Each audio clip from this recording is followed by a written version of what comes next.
Hello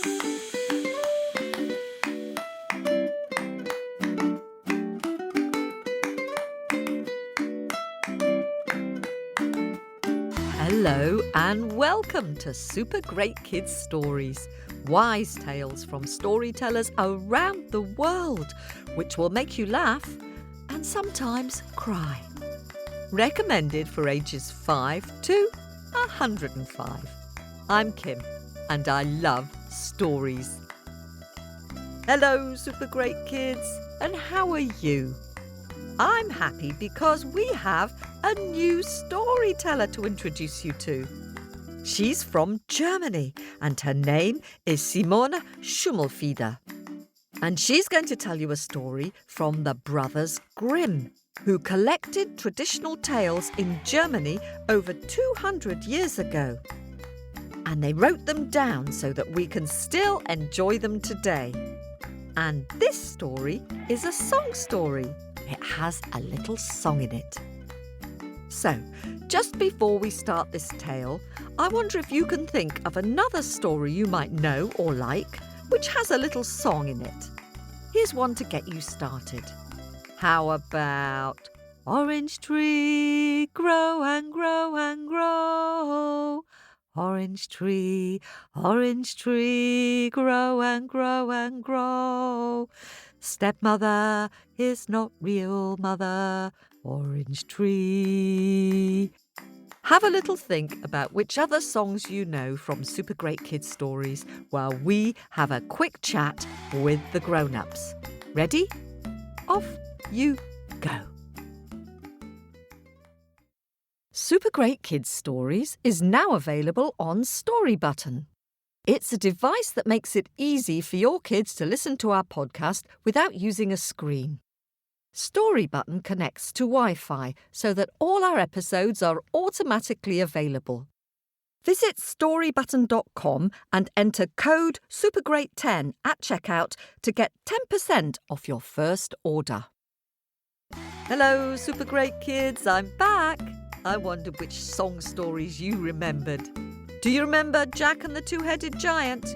Grandma, make a Johnny cake, Jack is coming. Yep, there's that one. Or Kokioko O Samba. Do you remember that from Buki Dances the Kokioko? Kokioko O Samba. Now I dance, now I dance. Anyway, I'll be quiet. And there's the Swedish story told by Emily Hennessy, Troll Mother and the Humans, with that song which ends, oh, I, puff.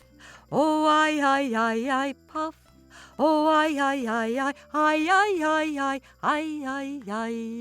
puff. And there is the Anansi story, Anansi and the hot pepper soup. Remember that one? La la la la la, la la la la la, la la la la la, la la la la la. Anyway, I'll be quiet now. I wonder which is your favourite song from the stories. But right now, are you sitting comfortably? Am I sitting comfortably? Then let's give a warm welcome to our new storyteller, Simone. Hello, my name is Simone Schümmelfeder. I'm a storyteller from Germany, and today I want to share a story with you. I grew up surrounded by stories. Because where I lived, it's very close to the fairytale road where the Brothers Grimm collected all those fairy tales that we still know today. Not far from the house where I grew up, there was Sleeping Beauty's castle. And the forest next to my house, they say that's where Hansel and Gretel went when they met the witch. But today I want to share with you another story that was a favorite story for me as a child.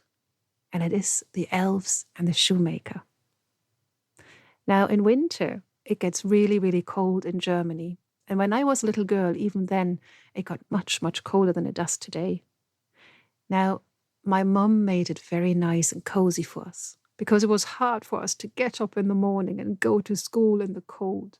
So she made hot chocolate and she would play a tape with music and songs and poems and, of course, stories.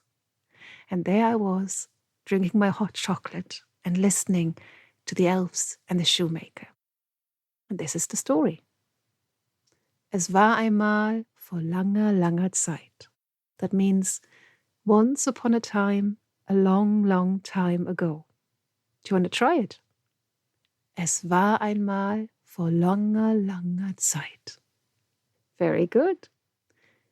Once upon a time, a long, long time ago, there was a shoemaker. And he was very poor, even though he was working so hard.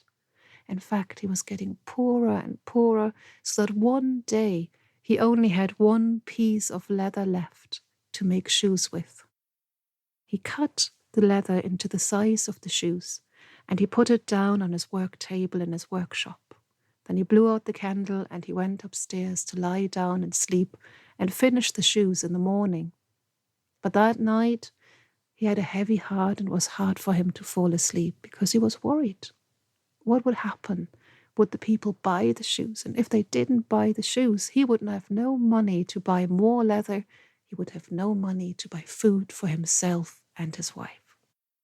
In the morning, he went downstairs to finish the shoes. But he saw when he came to his workbench, the leather was gone. Instead, there were 2 shoes standing on the workbench. And he picked them up and he looked at them and he went, amazing. Those were the most beautiful shoes he had ever seen. There were stitches on them so small and so neat. He'd never seen anything like it before. They were a masterpiece. And as the shoemaker was admiring those shoes, the door to his workshop opened and in walked a customer looking for shoes. And the customer saw the shoes in the shoemaker's hands and he wanted to have them. And he wanted to have them so badly that he actually paid much more money than he had to. And with this money, the shoemaker bought enough leather not for 1 pair of shoes, but for 2 pairs. And that evening he cut the leather to size for the 2 pairs of shoes. He put it out on his workbench and he went upstairs, this time falling asleep with a smile on his face and hope in his heart, because things were looking up for him. In the morning, though, when he came down into his workshop, he saw again there was 2 pairs of shoes now finished on his workbench. And he picked them up and he looked at them. They were even more beautiful than the first pair. And word spread. People came to the shoemaker to buy his beautiful shoes. And he got so much money that he could buy leather not for 2 pairs of shoes, but for 4 pairs of shoes. And that evening he cut the leather to size. He went upstairs to bed. And in the morning, when he came down, the shoes were already made. And so it went on. Word spread, and that shoemaker was no longer poor. In fact, he became quite rich. Now, one evening, the shoemaker was cutting leather to size again for his shoes to work on them in the morning. And he turned around and he said to his wife, "Wife, I wonder who it is who's helping us so much. I wonder who it is who made us rich. Do you know what we're going to do? We stay up tonight and we hide and we see who is helping us." And the wife liked that idea. She lit a candle and together with her husband, she hid in the corner of the room where they had clothes hanging up to dry. And behind those clothes they hid and they waited. When the clock struck midnight, the door opened and in walked 2 little elves. They were very small, but they had no clothes whatsoever. They ran across the cold stone floor. They jumped onto the workbench. They picked up the needle and the thread and the little hammer and they started to work. They made the shoes. Now the shoemaker looked at them and he could see how fast they were working with their little fingers flying along, neat, beautiful stitches. And in no time at all they were finished. They jumped off the workbench and they ran across the cold stone floor out into the night. Now the wife said to the husband, "My husband, those elves, they have made us rich. But look at them. They have no clothes. You know what we're going to do? We're going to give them a present. I'm going to make 2 pairs of trousers, 2 shirts, 2 vests, 2 coats, and I'm going to knit them 2 pairs of lovely little socks. And you can help too. You can make shoes for them. Not your big shoes, but the tiny shoes for our friends. Let's do that. The shoemaker agreed. So the next day, they closed the workshop, they closed the shop, and the whole day they worked on the clothes for their friends. In the evening, the shoemaker did not put out any leather for them to work on, but they put out on the workbench the trousers, the socks, the vests, the shirts, the coats, and the tiny pairs of shoes for the elves. And then again they lit a candle and they hid behind the clothes in the corner, and they waited.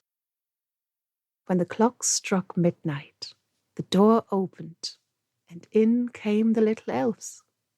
Still with no clothes on, they ran across the cold stone floor. They jumped onto the workbench, and there they were astonished to see there was no leather for them to work on. And then they saw the clothes, and they understood that they were for them. They put them on, and they started to dance, and they started to sing. Sind wir nicht Knaben, glatt und fein? Was sollen wir länger, länger, länger Schuster sein? Sind wir nicht Knaben, glatt und fein? Was sollen wir länger, länger, länger Schuster sein? Now we are boys so fine to see. Why should we longer cobbler, cobblers be? A cobbler is another word for shoemaker. Now would you like to join in? Would you like to sing that song with me and dance like the elves? Okay? Now we are boys so fine to see. Why should we longer cobbler, cobblers be? Well done. Thank you for joining in. Now from that day on, the elves did not return to the workshop. But the shoemaker and his wife, they were happy ever after. And in German you say, at the end of a fairy tale, und wenn sie nicht gestorben sind, dann leben sie noch heute. And if they haven't died, they're still alive today. Sind wir nicht Knaben, glatt und fein? Was sollen wir länger, länger, länger, länger, länger Schuster sein? Sind wir nicht Knaben, glatt und fein? Was sollen wir länger, länger, länger, länger, länger Schuster sein?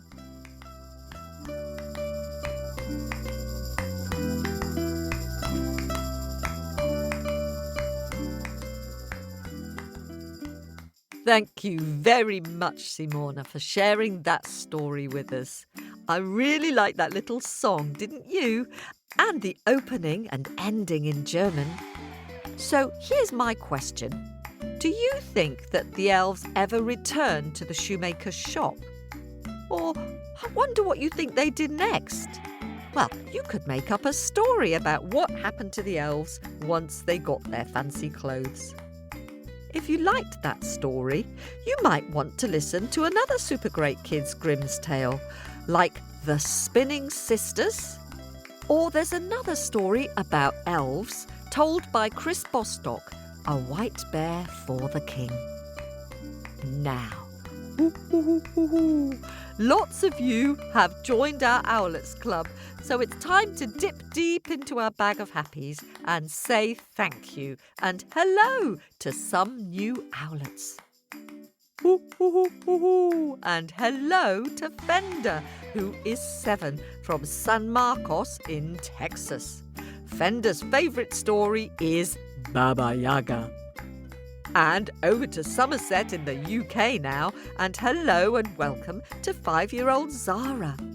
Zara loves listening with Mum and Dad in the morning and on long car journeys. Her favourite story is Gulbahar, an Iranian version of Rapunzel, told by Seth Townsend. I really like that one too, Zara. And welcome to Willa, who lives in Minneapolis in the US, who says, "We love your stories." Well, that's very nice. Thank you, Willa. And let's head down to Denver in Colorado now to say hello to new owlet Jonas, who is 7 years old.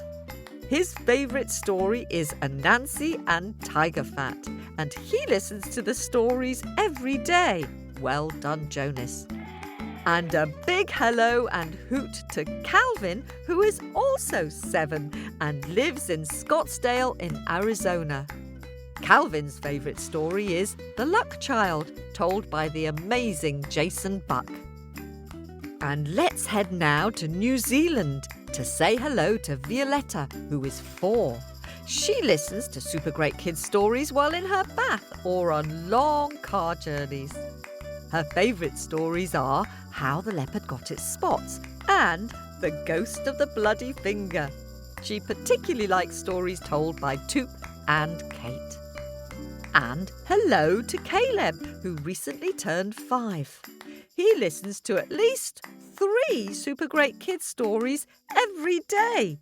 He especially likes Anansi and any story by Toop. Wow, Caleb, you are a super fan. And hello also to your twin sisters, Mary and Sierra, who are 2.